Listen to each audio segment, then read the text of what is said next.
ఈరోజు మనం చెప్పుకునే కథ మనిషి విలువ. రచన ఉమాబాల చుండూరు గారు. స్కూటర్ బయటికి తీసి చాలా రోజులైంది అనుకొని పొద్దున్నే వాకింగ్కి వెళ్ళేటప్పుడు స్కూటర్ మీద వెళ్ళాడు పార్కుకి శంకర్ నారాయణ. వారంలో ఒక్కసారైనా నడపకపోతే బండి మొండిదయ్యి మొరాయిస్తుందని. వెళ్తుంటే దారిలో ఒక ఆయన అదే పార్కుకి వస్తారు రోజు. రోడ్డు మీద కనిపిస్తే స్కూటర్ ఆపి, ఎక్కండి సార్, నేను అదే పార్కుకి వెళ్తున్నా అన్నాడు. ఆయన, పర్లేదండి, మీరు వెళ్ళండి అన్నాడు. పర్లేదండి, ఈ ఒక్కరోజు ఇక్కడ నడిచేదేదో పార్కులో నడవండి అనడంతో తప్పలేదు ఆయనకి. ఎక్కి కూర్చున్నాడు. దిగగానే థ్యాంక్స్ అండి అన్నాడు. దానికి శంకరం, భలేవారే, నేను రోజు స్కూటర్ మీద రాను, అప్పుడప్పుడు వస్తాను అన్నాడు నవ్వుతూ. మీ పేరు అని అడిగాడు శంకరం. ఆయన అనంతమూర్తి అని చెప్పి షేక్ హ్యాండ్ ఇచ్చాడు. ఈయన కూడా తన పేరు చెప్పాడు. ఇద్దరు ఎవరి దారిన వాళ్ళు లోపలికి వెళ్ళిపోయారు. శంకరం ఎదురైన వాళ్ళందరికీ విష్ చేస్తూ నడుస్తున్నాడు. ఆయన దినచర్యే అంతా. ఇంటికి వెళుతూ కూరగాయలు, ఆకుకూరలు ఫ్రెష్గా ఉంటే కొనుక్కొని వెళ్తాడు. రిటైర్ అయినప్పటి నుండి ఇదే దినచర్య.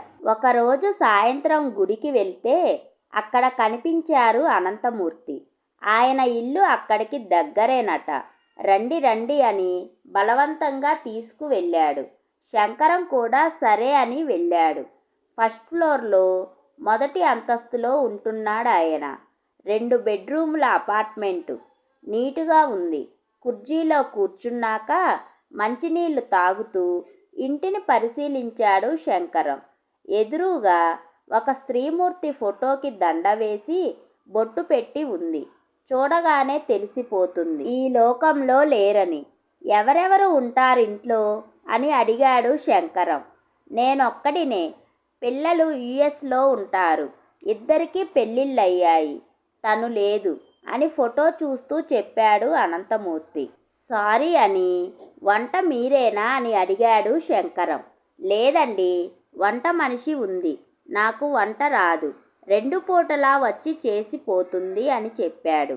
కాఫీ కానీ టీ కానీ అని అడుగుతుండగానే, అబ్బే వద్దండి, భోజనం చెయ్యాలి కదా, ఇంకొకసారి వస్తాను, వెళ్ళొస్తాను అంటూ లేచి, అవును, రేపు మీరు మా ఇంటికి లంచ్కి ఎందుకు రాకూడదు? రేపు ఆదివారం కూడా. ఇప్పుడు కూడా ఉద్యోగం లేకపోయినా ఆదివారం అంటే ఇష్టం పోలేదు అన్నాడు శంకరం నవ్వుతూ. మళ్ళీ ఆయనే, రేపు 12 గంటలకల్లా వచ్చేయండి, నాకు మీకు కూడా మార్పు ఉంటుంది అన్నాడు. అబ్బెబ్బే వద్దులేండి అని మొహమాట పడుతుంటే, రోజు వంటావిడ వంటే కదా, రేపు మా ఇంటి భోజనం చేయండి సార్, మీకోసం తెగ కష్టపడి తయారు చేయడమేమీ ఉండదులేండి, రేపు ఫోన్ చేసి బయలుదేరండి, నేను మీకు ఎదురొచ్చి పిక్ చేసుకుంటాను, మీరు వస్తున్నారంతే అని చెప్పేసి వెళ్ళిపోయాడు శంకరం. మరుసటి రోజు 12 గంటలకల్లా ఫోన్ చేశాడు, బయలుదేరారా అని. అనంతమూర్తి బయలుదేరాననగానే స్కూటర్ వేసుకొని ఆయన ఇంటి వైపుకు వెళ్ళి ఆయన్ని ఎక్కించుకొని తన ఇంటికి తీసుకువచ్చాడు. ఇండిపెండెంట్ ఇల్లు, చక్కగా మొక్క మొలకలతో పచ్చగా ఉంది ఆవరణ. ఇంకో పోర్షన్ అద్దెకిచ్చారట. మొదట్లో అసలు ఇక్కడ ఇల్లు లేవని, అడవిలా ఉండేదని, కాలక్రమేణా బాగా డెవలప్ అయిందని చెప్పాడు. ఇంటికి రాగానే లోపలికి వెళ్ళి చల్లని మంచినీళ్లు తెచ్చిచ్చాడు. ఇల్లంతా చక్కగా నీటుగా సర్ది పొందికగా ఉంది. ఎంతైనా ఆడవాళ్ళు ఉండే ఇల్లే వేరు అనుకున్నాడు అనంతమూర్తి. ఇద్దరు వాళ్ళు పనిచేసిన ఆఫీసు వివరాలు, పెన్షన్, స్నేహితుల వివరాలు మాట్లాడుకున్నారు. మాటల్లో శంకరం కూడా చెప్పాడు తన పిల్లల సంగతి.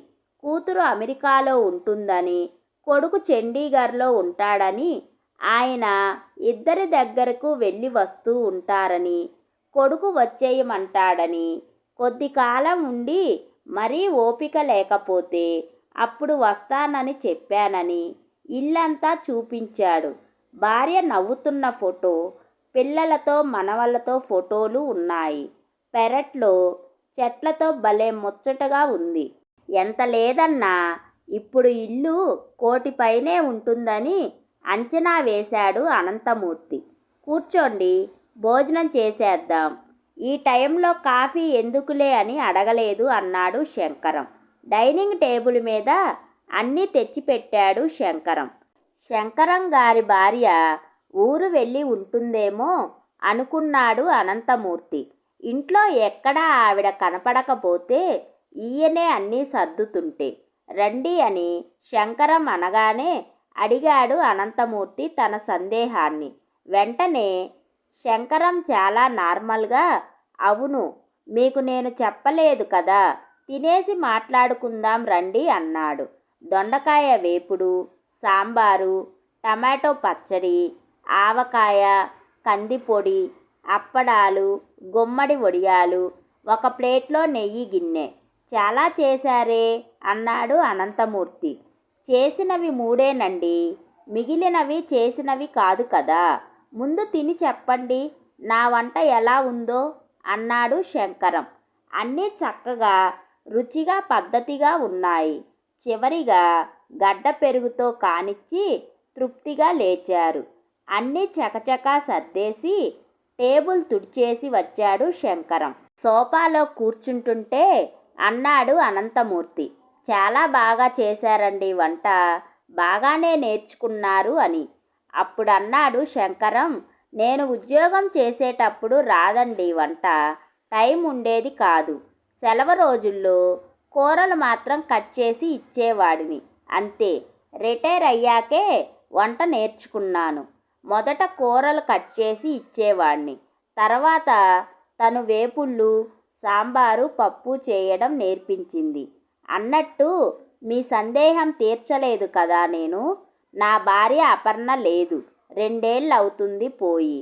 నాకు ఆ మాట చెప్పడం ఇష్టం ఉండదు అసలు. తను నాతోనే ఉంది కదా అనిపిస్తుంది. చాలా వరకు ఎవరికీ తెలియకుండా జాగ్రత్త పడతాను. అందుకే ఇంట్లో కూడా అన్నీ సజీవంగా అనిపించే ఫోటోలే ఉంటాయి. కృత్రిమంగా ఫోటో కోసం నిలబడి ఉన్న ఫోటో పెట్టి దానికి ఒక పెద్ద దండేసి మొహాన పెద్ద కుంకుమ బొట్టు పెట్టి ఎందుకో ఆ వ్యవహారం నచ్చదు నాకు. నా భార్య లేదని అనుక్షణం గుర్తు చేసే కొన్ని పనులు నేను చేయను. పిచ్చి అనుకోండి, చేదస్తం అనుకోండి, నాది భ్రమ అని తెలుసు. కానీ ఆ భ్రమ నాకు ఇష్టం. తనే మీకు కొన్ని వంటలన్నా రావాలి అని కసిరి కోప్పడి మరీ నేర్పింది. చక్కటి కాఫీ, టీ పెట్టుకోవటం కూడా. ముందు ముందు నాకు ఆ అవసరం వస్తుందని తనకి తెలుసేమో అనిపిస్తుంది నాకు. నేను ప్రతి సంవత్సరం తను పోయిన రోజు కూడా చాలా సింపుల్గా ఒక 10 మంది పేద పిల్లలకి హోటల్లో వాళ్ళు ఇష్టపడే ఫుడ్ తినిపించి మంచి మల్టీప్లెక్స్లో సినిమాకి తీసుకువెళ్ళి వాళ్ళకిష్టమైన ఐస్ క్రీమ్ తినిపించి తీసుకొస్తాను. వాళ్ళంతా మెకానిక్ షెడ్లో పనిచేసేవాళ్ళు, ఆ పిల్లల స్నేహితులు అంతే. మా పిల్లలు వంట మనిషిని పెట్టుకో నాన్న అంటారు, కానీ నేనే వద్దన్నాను. నాకు టైంపాస్ అవుతుంది కదా. నేను పిల్లల దగ్గరికి వెళ్ళినప్పుడు కూడా అప్పుడప్పుడు వాళ్ళకి వండి పెడుతూ ఉంటాను. మా కోడలు, అల్లుడితో సహా అందరూ బాగుంది బాగుంది అని తింటారు. ఈ ఊళ్ళో మా కోడలి తల్లిదండ్రులు ఉంటారు, వాళ్ళు నన్ను వదలరు. ఆవిడైతే ఆవకాయ, మాగాయలు పెట్టి నాకు పంపుతుంది. ఫ్రెష్గా గోంగూర పచ్చడి, మీరు తిన్న ఆ పొడులు, వడియాలు ఆవిడ పంపినవే అన్నయ్య గారు అంటూ ఆప్యాయంగా ఉంటారు. నా అదృష్టం, నాకు అందరూ మంచివాళ్ళు, స్నేహితులు దొరికారు. అందులో మీరు ఒకరు అన్నారు నవ్వుతూ. లోకల్గా ఆఫీస్ ఫ్రెండ్స్ కూడా చాలామంది ఉన్నారు. అప్పుడప్పుడు కలుస్తూ ఉంటాం. కొంతమందిని అప్పుడప్పుడు భోజనానికి పిలుస్తాను. అది నా సరదా. నా స్నేహితులు కూడా ఏవో ఐటమ్స్ కొన్ని చేసి తీసుకొని వస్తారు. అందరం కలిసి తింటాం. పుస్తకాలు, సోషల్ మీడియా కాలక్షేపం. పిల్లల దగ్గరికి వెళ్ళి వస్తూ ఉంటాను. సంవత్సరంలో ఒక 8 నెలలు పిల్లల దగ్గరే ఉంటాను. ఒక 4 నెలలు ఇక్కడ ఉంటాను. అది నా జీవితం అన్నాడు నవ్వుతూ. చాలా సంతోషమండి. మిమ్మల్ని చూసి చాలా నేర్చుకోవాలి అన్నాడు అనంతమూర్తి మనస్ఫూర్తిగా. నేనింక బయలుదేరతాను అని లేచాడు. ఉండండి, నేను డ్రాప్ చేస్తాను అని వద్దన్న ఆయన ఇంటి వరకు డ్రాప్ చేశాడు శంకరం. అనంతమూర్తి తాళం తీసుకొని లోపలికి వెళ్ళి చెప్పులు వదిలి సోఫాలో దిగులుగా కూర్చున్నాడు. ఆయనకు చాలా గిల్టీగా ఉంది. ఒక్కసారిగా తన భార్య గాయత్రి గుర్తొచ్చింది. ఆమె ఉన్నంత కాలం తను ఎంత అహాన్ని చూపించాడో గుర్తొచ్చింది. ఆఫీసుకి వెళ్ళి రావడమే ఘనకార్యంగా అనుకునేవాడు. ఇంటికి వస్తే కింగు తను. అన్నీ చేతికి అందించాల్సిందే తన భార్య. కాఫీ తాగి గ్లాసు కుర్చీ పక్కనే పెట్టేసేవాడు. మంచినీళ్లు తాగినా అంతే.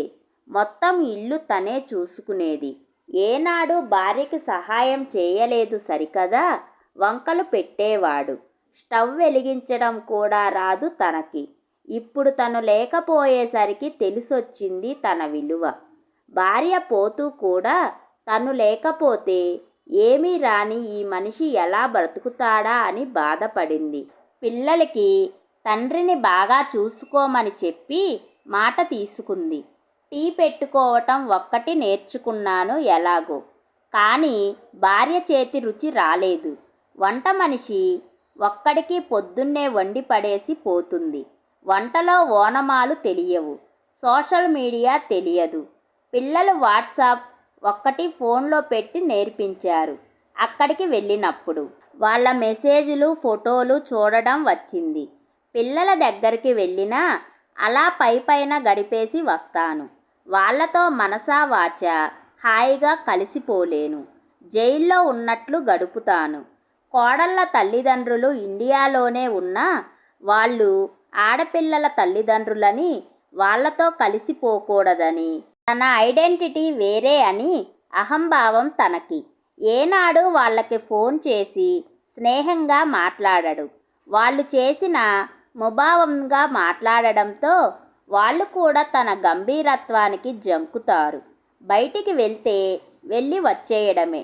తన చుట్టుపక్కల ఎవరున్నారు ఏంటి అని గమనించడు. మనుషుల్లో కలిసిపోవడం తెలియదు. స్నేహితులు లేరు. ప్రతి ఏడు పద్ధతిగా భార్య పోయిన రోజు కొడుకుని పిలిచి తద్దినం పెట్టించేవాడు. కొడుక్కి ప్రతి ఏడు వీలు కాకపోవడంతో ఒకచోట డబ్బులు కట్టి వాళ్లతో ఈ శ్రాద్ధ కర్మలు చేయిస్తున్నాడు. ఇది జరపటం పెద్ద ఘనకార్యంగా భావించి శాస్త్రోక్తంగా అన్నీ చేయిస్తున్నాననే గర్వం తనకి. బ్రతికి ఉన్నప్పుడు మనిషిని సంతోషంగా ఉంచాలి గాని చనిపోయాక ఎన్ని చేసి ఏమి లాభం? తను జీవించే విధానం కరెక్ట్ కాదని తెలిసింది ఈరోజు. తను తన పరిధిలో ఇంకా బాగా జీవించవచ్చు. శంకరం గారివి తనవి పరిస్థితులు ఒకటే, బాధ ఒకటే. కానీ ఒకరి జీవితంలో జీవం తొణికిసలాడుతోంది, ఒకరి జీవితం స్తబ్దుగా ఉంది. కారణం ఆలోచనలు.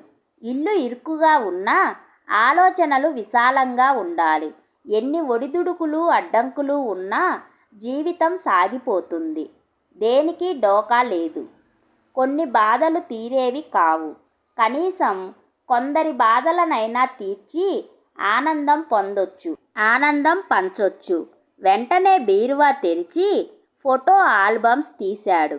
అన్నీ చూశాడు. భార్యవి పిల్లలతో వాళ్ళ చిన్నప్పుడు నవ్వుతూ ఉన్న ఫోటోలు ఉన్నాయి. తనతో నవ్వుతూ తన భుజం మీద చెయ్యి వేసిన ఫోటో ఒక్కటీ లేదు. ఎప్పుడైనా ఎక్కడికైనా తను సరదాగా తీసుకువెళ్తే కదా, ఏనాడైనా ప్రేమగా ఆహ్లాదంగా ఉంటే కదా అనుకున్నాడు. పిల్లలతో భార్య నవ్వుతూ ఉన్న ఫోటోలు, భార్య తన తోబుట్టువులతో నవ్వుతున్న ఫోటోలు, తమ పెళ్లిలో నవ్వుతున్న ఫోటోలు కొన్ని బయటకు తీశాడు. గోడ మీదున్న ఫోటో తీసేసి లోపల పెట్టేశాడు. నేను కూడా ఈ ఫోటోలన్నీ అందంగా సహజంగా ఫ్రేమ్ కట్టించి పెడతాను. నేను ఇప్పుడైనా సాటి మనుషులు ఆనందపడే పనులు చేస్తాను. బ్రతకడానికి జీవించడానికి తేడా ఏంటో తెలిసింది ఆలస్యంగానైనా. శంకరం నన్ను ముందే కలిసి ఉంటే ఎంత బాగుండేది. ఒక మనిషి ఎలా ఉండాలో ఉండొచ్చో చూపించాడు నాకు అనుకున్నాడు. గాయత్రి, నన్ను క్షమించు అనుకుంటూ మనసు నిజాయితీగా కదిలి కళ్ళు చెమర్చాయి అనంతమూర్తికి. Thanks for watching. ఈ స్టోరీ గనక మీకు నచ్చినట్లయితే ప్లీజ్ లైక్ చేయండి, షేర్ చేయండి. మరిన్ని మంచి మంచి కథల కోసం మన ఛానల్ని సబ్స్క్రైబ్ చేసుకోండి.